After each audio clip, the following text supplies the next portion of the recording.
Well, firstly, let me say, disappointed not to be able to actually be with you and say these things face to face, as it were. But taking advantage of this medium, it's an opportunity to do the second best thing. And the first thing to say is what an enormously important contribution that the whole voluntary sector in Medway has made during this awful pandemic that's been sweeping the whole world. And I think there are lots of examples of people going above and beyond what would normally be expected during this period. And examples like delivering over 20,000 meals to vulnerable people in Medway, supporting our shielded people during the early weeks and months of the pandemic. That work was carried out by you, the volunteers.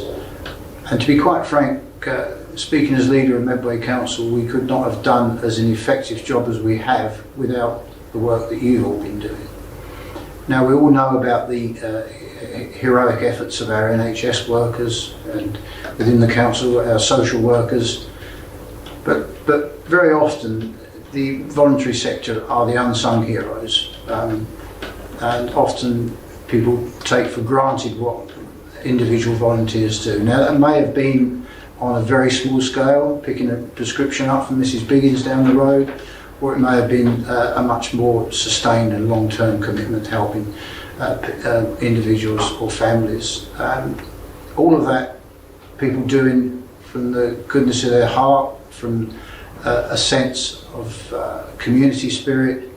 And I think that's one of the things that was so heartening to see, that the strong community spirit that prevailed all across Medway, and still does today, of course. And as we unfortunately enter what is looking increasingly like a second wave, we're going to be working with you and calling on you again to step up to the plate and help us to protect the people of Medway.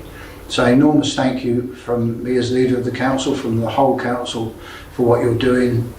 Please carry on doing as much as you can. We'll support you as much as we can. Thank you all.